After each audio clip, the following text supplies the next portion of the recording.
नमस्कार. आज आपण गुरुपौर्णिमेवर एक सविस्तर चर्चा करणार आहोत. हो, नमस्कार. नक्कीच. आपल्याकडे काही छान लेख आणि टिपणं आहेत.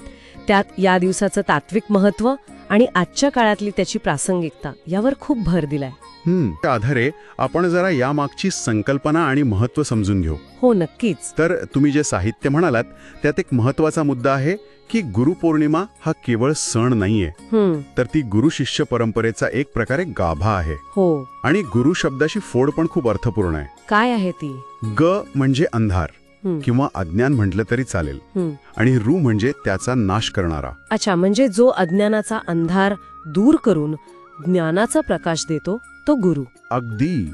आणि हे ज्ञान केवळ म्हणजे आध्यात्मिकच असतं असं नाही. नाही, तर आपल्या व्यावहारिक जीवनात पण योग्य दिशा दाखवणारं असू शकतं. एका लेखनात तर म्हटले की गुरु म्हणजे फक्त व्यक्ती नाहीये, तर ते एक तत्व आहे जे आपल्याला जागं करतं. बरोबर. आणि याच तत्वाला आपण महर्षी व्यासांशी जोडतो, नाही का? हो, अगदी. तुमच्या नोट्समध्ये पण छान सांगितलंय की व्यासांना आद्यगुरु किंवा विश्वगुरु का म्हणतात. हा दिवस व्यास पौर्णिमा म्हणून पण ओळखला जातो, कारण हा त्यांचा जन्मदिवस मानतात. हो. त्यांनी वेदांचं वर्गीकरण केलं, त्यामुळे ते ज्ञान किती सोपं झालं. खरंय. आणि महाभारत, श्रीमद भागवत, पुराण यासारख्या ग्रंथांचं संकलन करून केवढा मोठा ज्ञानाचा ठेवा त्यांनी पुढच्या पिढ्यांसाठी ठेवलाय. हे केवळ संकलन नव्हतं खरं तर. हो, हे ज्ञानाचं व्यवस्थापन होतं असं म्हणायला हरकत नाही. बरोबर. ज्ञानाचा प्रवाह त्यांनी अखंड ठेवला. अगदी. म्हणूनच ते गुरु परंपरेत इतक्या वरच्या स्थानी आहेत. आणि हीच कृतज्ञता व्यक्त करायला गुरुपौर्णिमेला काही पारंपरिक गोष्टी करतात. तुमच्या स्रोतांमध्ये पण त्याचा उल्लेख आहेच. हो, आहे. जसं गुरूंची पूजा करणं. हो, गुरूंची किंवा आपण ज्यांना गुरुस्थानी मानतो त्यांची पूजा, फुलं वाहणं, वस्त्र देणं, हे फक्त बाहेरचे उपचार नाहीयेत. नाही, तर हा आदर आणि शरणागतीचं प्रतीक आहे.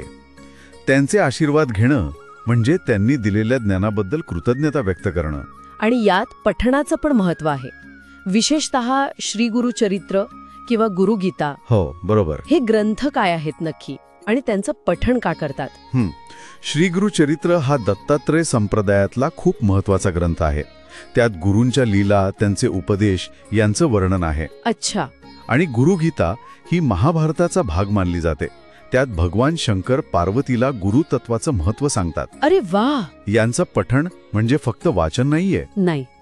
ओम गुरुवे नमः किंवा गुरुर ब्रह्मा गुरुर विष्णू असे मंत्र जपले जातात. यामागे काय कल्पना असावी? बरं, उपवास म्हणजे फक्त अन्न सोडणं नाही, तर आपल्या इंद्रियांवर संयम ठेवायचा प्रयत्न करणं. मंत्र जपल्याने मन एकाग्र होतं आणि आपण त्या गुरुतत्वाशी जोडले जातो. बरोबर. हे मंत्र म्हणजे काय, तर गुरुबद्दलचा आपला आदर आणि गुरु म्हणजेच परमतत्व आहे ही भावना अजून घट्ट होते. आणि तुमच्या एका टिपणात दानाबद्दल पण लिहिलंय. हो, दानधर्माला पण महत्व आहे.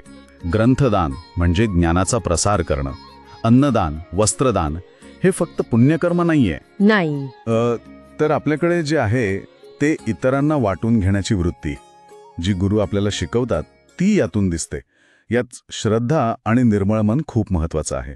हे सगळं झालं पारंपरिक महत्व.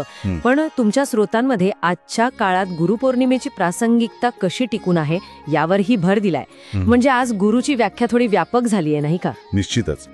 आजकाल आपले शिक्षक, आपले पालक, आयुष्यात योग्य वेळी सल्ला देणारे मित्र किंवा सहकारी, हो, अगदी आपले व्यावसायिक मार्गदर्शक म्हणजे कोचेस, हे सगळे कोणत्या ना कोणत्या रूपात गुरुचीच भूमिका बजावतात की. खरंय. ते आपल्याला नवीन कौशल्य शिकवतात, आपल्या विचारांना दिशा देतात किंवा कधी कठीण प्रसंगात आधार देतात. एका लेखकाने तर छान म्हटलंय की कधी कधी नकारात्मक अनुभव देणाऱ्या व्यक्ती पण नकळत आपल्याला काहीतरी शिकवून जातात.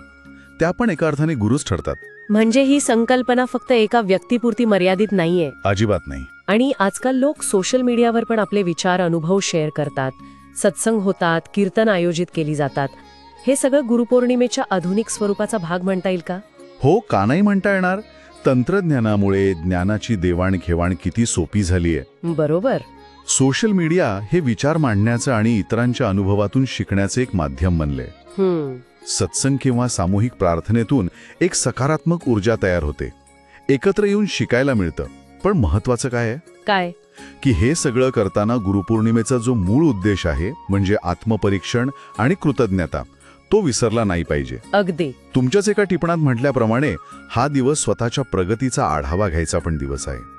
गुरूंकडून जे ज्ञान मिळालंय त्याचा आपण कसा उपयोग करतोय याचा विचार करण्याची ही संधी आहे. खरंय. गुरु म्हणजे एका दीपस्तंभासारखे असतात. ते फक्त मार्ग दाखवतात. प्रवास तर आपल्यालाच करायचा असतो. बरोबर. गुरुपौर्णिमा म्हणजे त्या मार्गदर्शनाबद्दल कृतज्ञता व्यक्त करण्याचा आणि आपला अहंकार बाजूला ठेवून शिकण्याची तयारी दाखवण्याचा दिवस. अगदी. आणि समारोप करताना तुमच्याच एका स्रोतातला विचार मनात येतोय. कोणता? आपल्या आयुष्यात असे अनेक दीपस्तंभ असतात, म्हणजे ज्यांच्याकडे कदाचित औपचारिक गुरु अशी पदवी नसेल, पण ते आपल्याला नकळतपणे योग्य वेळी योग्य दिशा दाखवून जातात.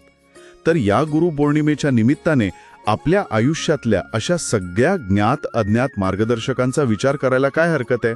खूप छान विचार आहे हा. त्यावर नक्कीच विचार करायला हवा.